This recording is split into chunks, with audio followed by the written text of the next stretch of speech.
Good morning সবাইকে।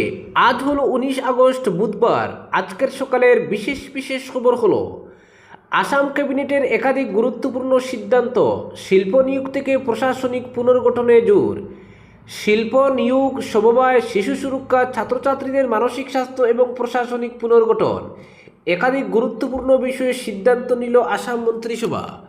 মঙ্গলবার দিশপুরের লোকসেবা ভবনে অনুষ্ঠিত ক্যাবিনেট বৈঠকের পর সাংবাদিক সম্মেলনে মুখ্যমন্ত্রী হিমন্ত বিশ্ব শর্মা সিদ্ধান্তগুলির কথা জানান।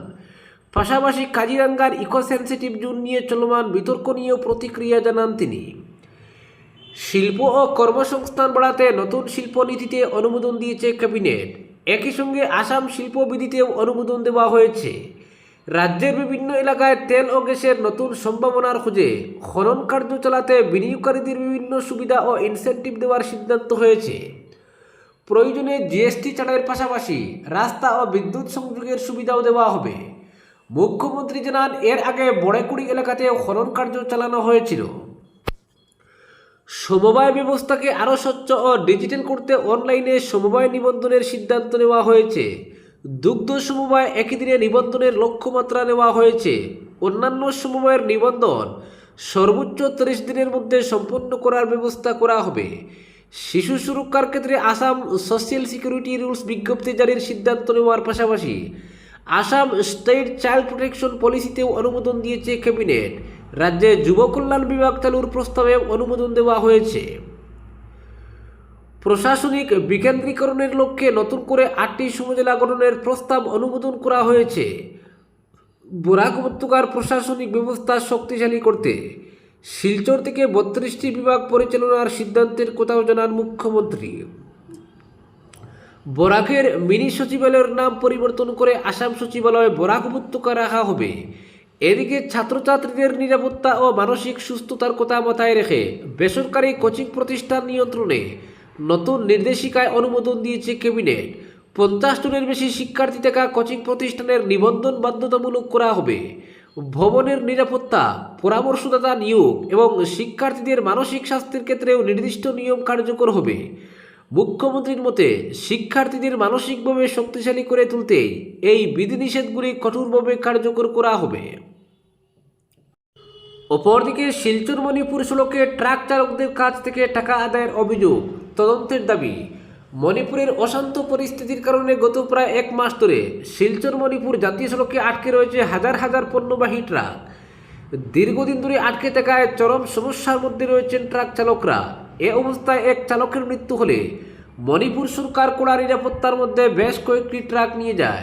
আর এমন সুযোগে কিছু অসাধু নিরাপত্তা কর্মী সীমান্ত পার করে দেওয়ার নামে ট্রাক চালকদের কাছ থেকে টাকা আদায় করছেন বলে গুরুতর অভিযোগ উঠেছে।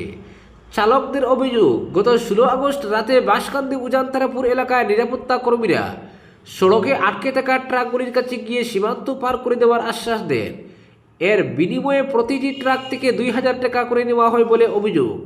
প্রায় 40 থেকে 50টি ট্রাক থেকে এভাবে টাকা আদায় করা হয়েছে বলে দাবি চালকদের। দীর্ঘদিন আটকে থাকার কারণে দ্রুত মণিপুরে পৌঁছানোর আশায় চালকরা টাকা দিতে বাধ্য হন বলে জানান। কিন্তু টাকা দেওয়ার পর জিরিঘাট সীমান্তে পৌঁছালেও সেখানকার পুলিশ ট্রাকগুলিকে আটকে দেয় এবং সীমান্ত পার হতে দেয়নি। ঘটনায় ক্ষুব্ধ ট্রাক চালকরা সংবাদ মাধ্যমের দ্বারস্থ হয়ে গোটা ঘটনার নিরপেক্ষ তদন্ত এবং অভিযোগ প্রমাণিত হলে দোষীদের বিরুদ্ধে কঠোর ব্যবস্থা নেওয়ার দাবি জানিয়েছেন। তবে ট্রাক চালকদের তোলা এই অভিযোগের সত্যতা এখনও স্বাধীনভাবে নিশ্চিত করা যায়নি। অপরদিকে তারাপুরে ট্রেনে কাটা পড়ে যুবকের মৃত্যু। শিলচরের তারাপুর রেলওয়ে এলাকায় ট্রেনের চাকায় কাটা পড়ে এক যুবকের মর্মান্তিক মৃত্যু হয়েছে। মৃত যুবকের নাম প্রীতম নাথ। তিনি তারাপুরের বর্মনপাড়া এলাকায় ভাড়া বাড়িতে থাকতেন বলে জানা গেছে। মঙ্গলবার সকালে জীবিকার তাগিদে বাড়ি থেকে কাজে বেরিয়েছিলেন প্রীতম। এর কিছুক্ষণ পরই তারাপুর রেলওয়ে প্রসেসিং এলাকার রেললাইনে ট্রেনের নিচে পড়ে যান তিনি। ঘটনায় ঘটনাস্থলেই তার মৃত্যু হয়। ট্রেনের চাকায় দেহ ছিন্নভিন্ন হয়ে যাওয়া এলাকায় চাঞ্চল্যের সৃষ্টি হয়। শোকের ছায়া নেমে আসে স্থানীয় বাসিন্দাদের মধ্যে। খবর পেয়ে তারাপুর জিআরপিএফ ও পুলিশ ঘটনাস্থলে পৌঁছে মৃতদেহ উদ্ধার করে পরে ময়নাতদন্তের জন্য দেহটি শিলচর মেডিকেল কলেজ ও হাসপাতালে পাঠানো হয়।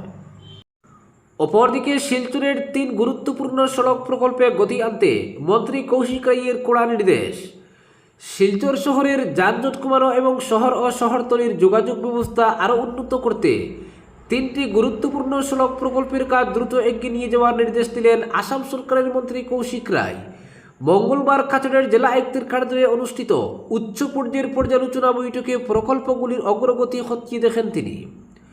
বৈঠকে রাঙ্গিরখাড়ি থেকে ট্রাঙ্ক রোড পর্যন্ত প্রস্তাবিত শিলচর এলিভেটেড করিডোর, বীরবল বাজার থেকে শিলচর মেডিকেল কলেজ ও হাসপাতাল সংযোগী সড়ক এবং মালুগ্রাম দুধপাতিল সংযোগকারী মধুরাঘাট বা গান্ধীঘাট সেতুর কাজ নিয়ে বিস্তারিত আলোচনা হয়।